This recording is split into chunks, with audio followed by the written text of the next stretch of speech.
bem a todos. Guerras.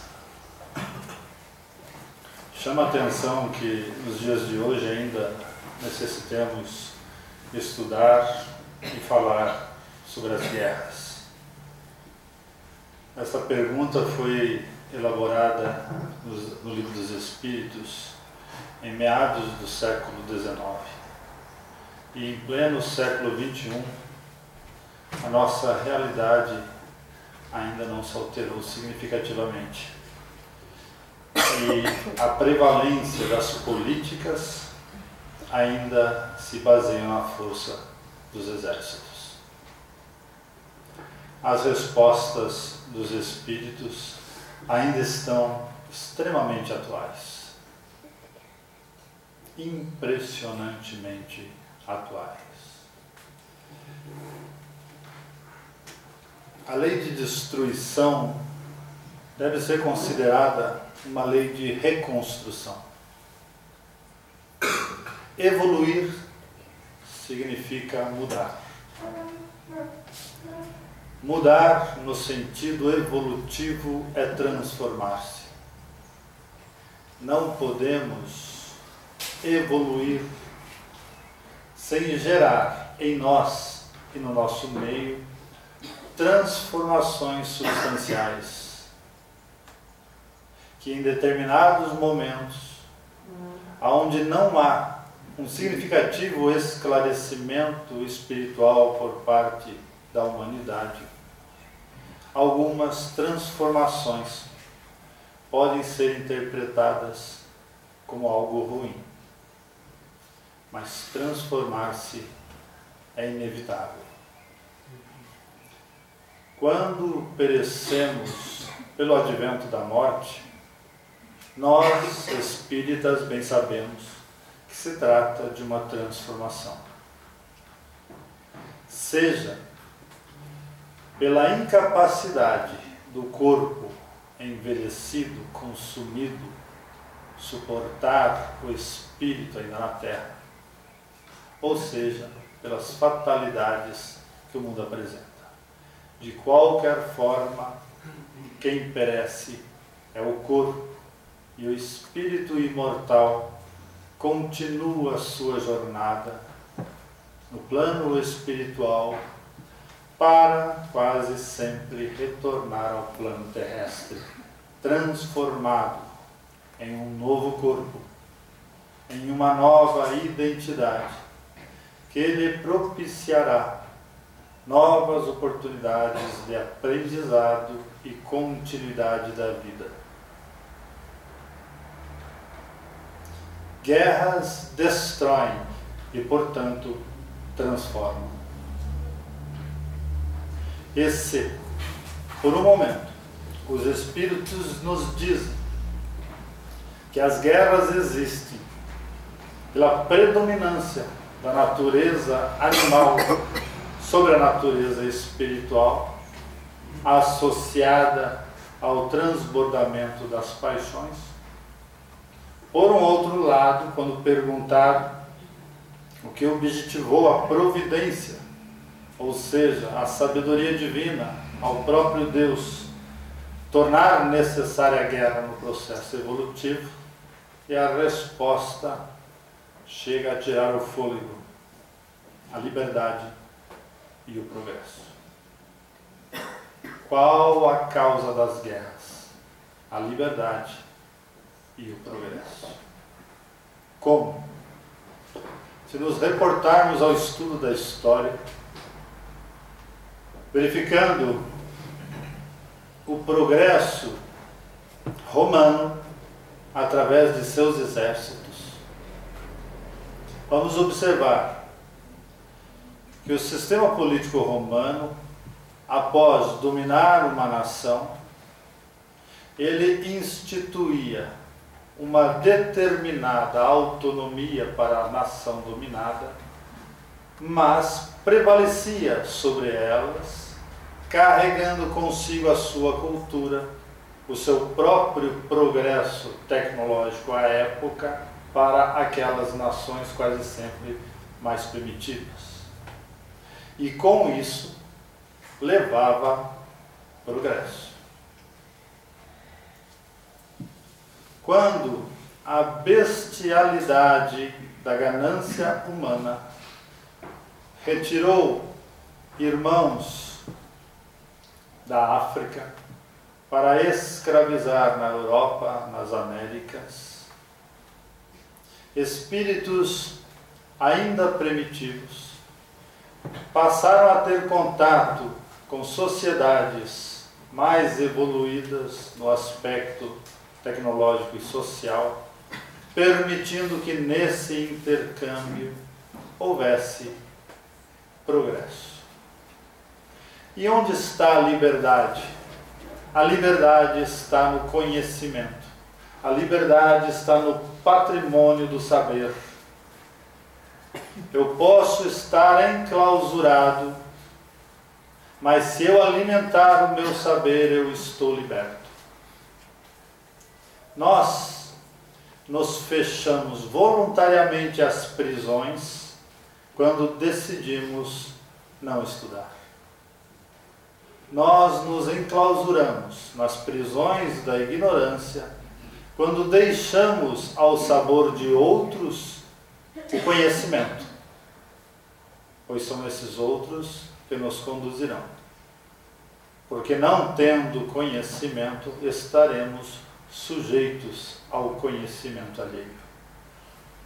É por isso que a sociedade atual ela se apresenta elitizada, onde o total desconhecimento de uma ciência por grande fatia da população a escraviza ao arbítrio de poucos, que colocam em cima do seu conhecimento e, por conseguinte, do seu ofício, o peso que desejam.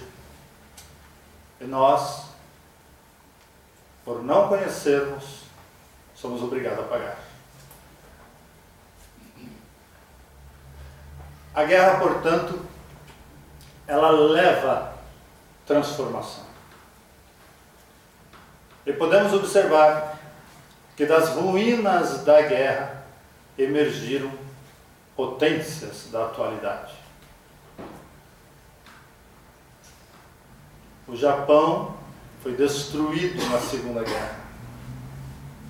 A bestialidade humana fez com que cientistas percebessem que nas estruturas urbanas japonesas, bombas de impacto não fariam o mesmo efeito do que nas estruturas urbanas alemãs.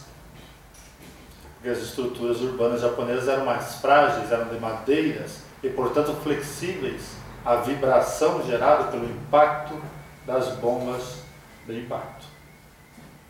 Conseguintemente, uma mente brilhante, mas totalmente voltada à ambição, ela propôs que se desenvolvessem bombas incendiárias para as cidades japonesas.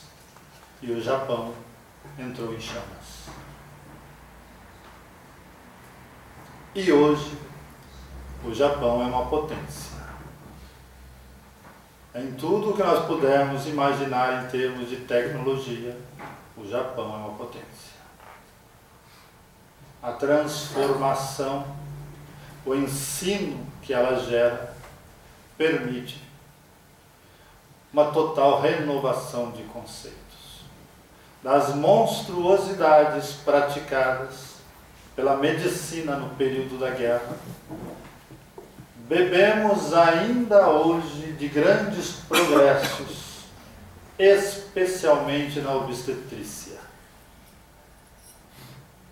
Toda a evolução do processo de desenvolvimento fetal, das possibilidades de parto, dos recursos às mães, foram estudados no campo farto das experiências humanas da Segunda Guerra. E o progresso na medicina é inconteste. Pouco falado, mas é do conhecimento da medicina, que não teríamos alcançado um progresso tão intenso na área da medicina se não fossem os horrores da Segunda Guerra.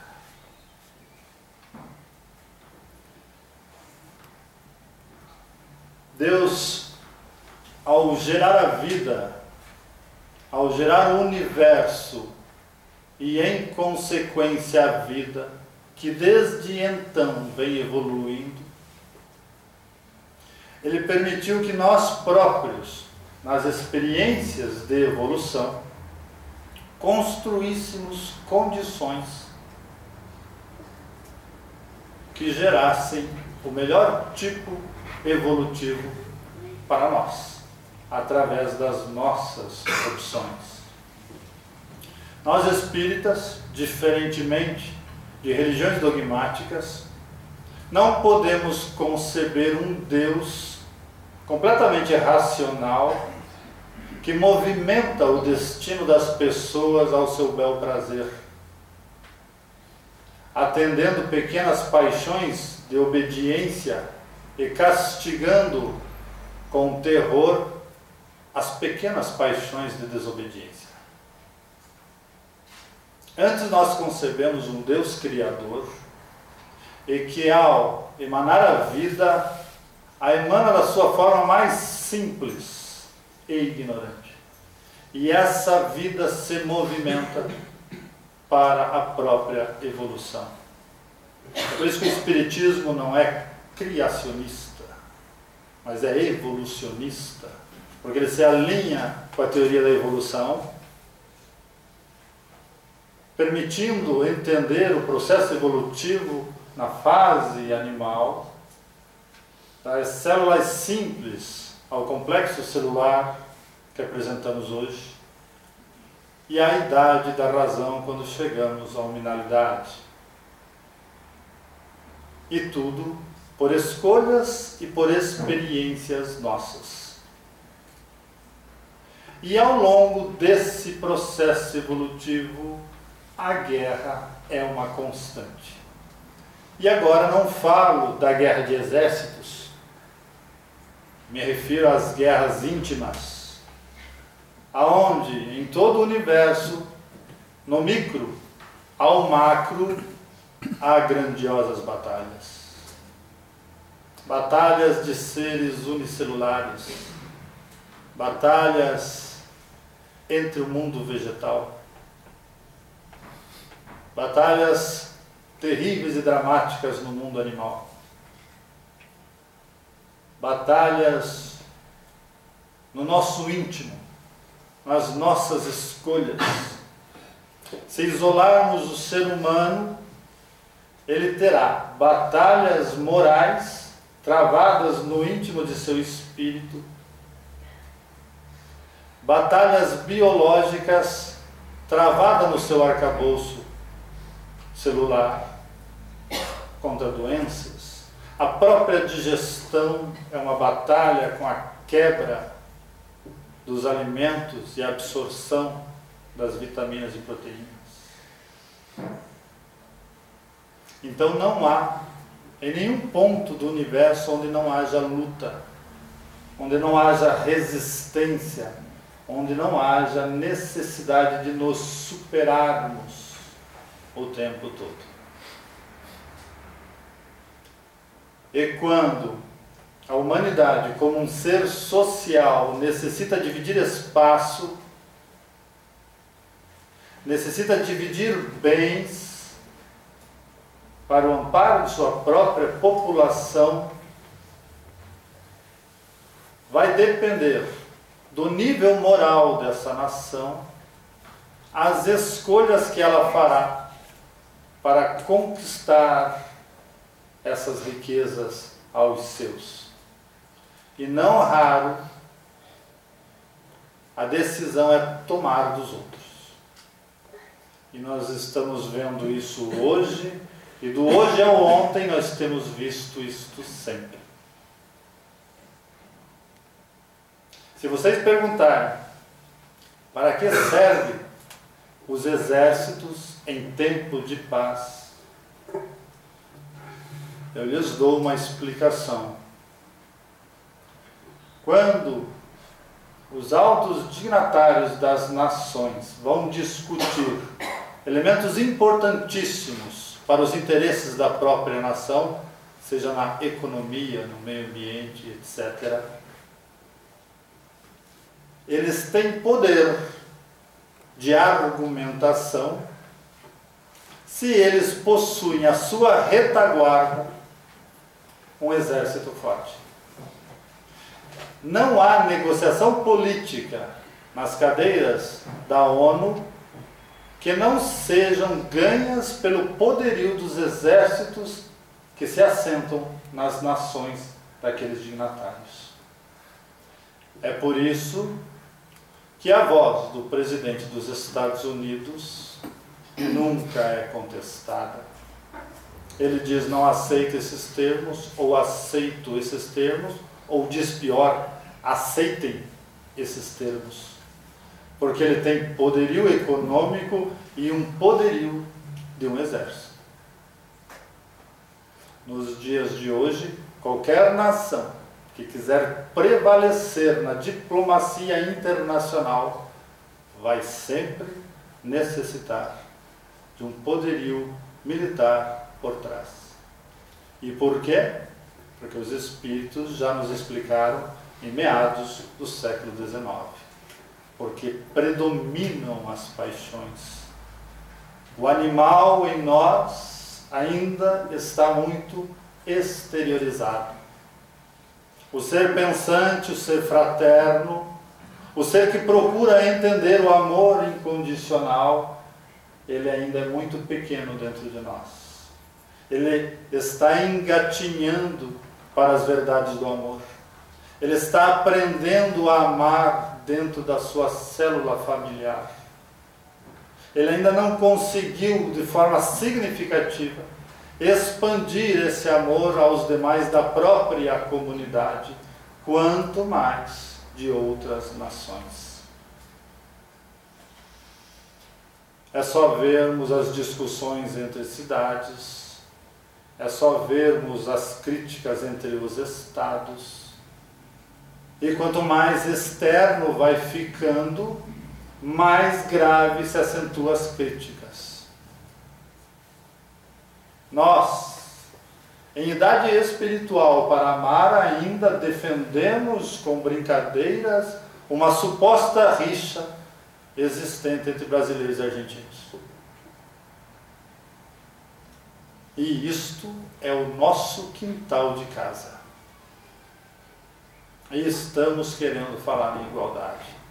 Precisamos aprender, precisamos interiorizar e precisamos pôr em prática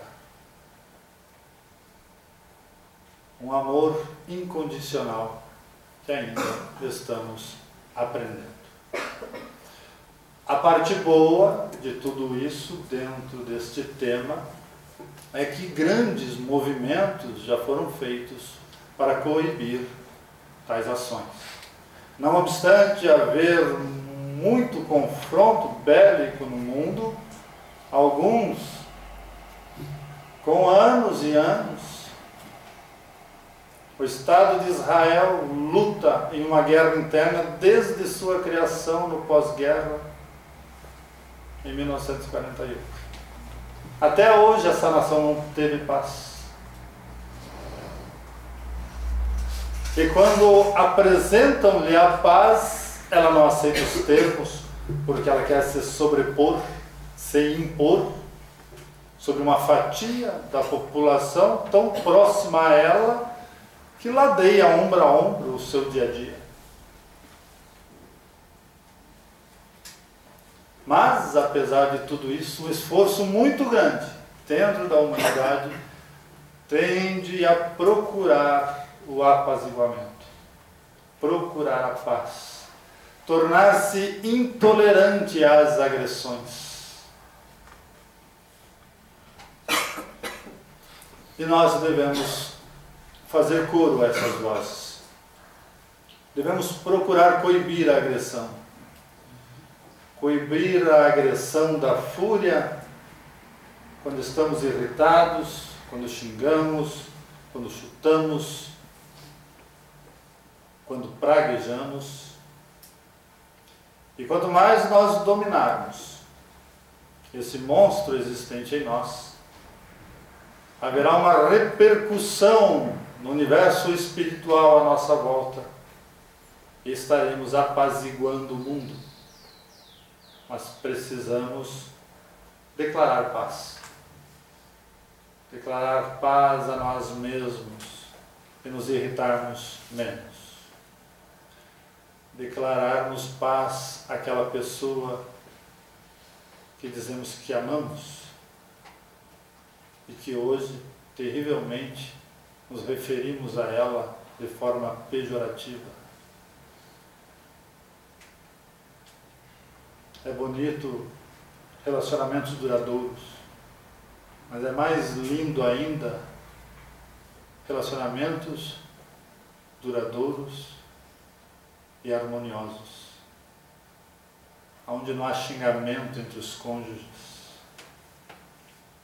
aonde quando um se refere ao outro não se refere xingando ou gritando.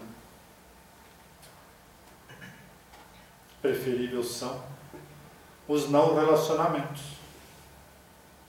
aonde por não se conhecerem não se xingam. Os filhos que amamos, como os tratamos, não no momento em que eles nos dão carinho, mas no momento em que eles nos desobedecem, no momento em que eles não são recíprocos, porque daí nós aquilataremos o nosso amor, amando quem não nos é recíproco. Amar a reciprocidade é fácil demais, é uma troca, chega a ser amor por educação. Amar os não recíprocos é um ato de coragem, é a frase crística de oferecer a outra face. É só na contrariedade que aquilatamos o nosso amor. Vamos nos perceber na contrariedade. Seria maravilhoso se tivéssemos um espelho para olhar nosso semblante e vermos como nos apresentamos aos outros nos momentos de guerra, nos momentos de contrariedade. Assim como o ser social desenvolve políticas para obstar essa torrente guerreira e sanguinária que devasta o mundo, vamos fazer o mesmo em nossos lares, contendo a torrente guerreira truculenta que emana de nós todos os dias. Porque nós somos filhos da paz. Nós somos filhos de Deus. Deus é a harmonia. Deus é a paz. Deus é o amor. Fiquemos de bem com Deus. Paz e bem a todos.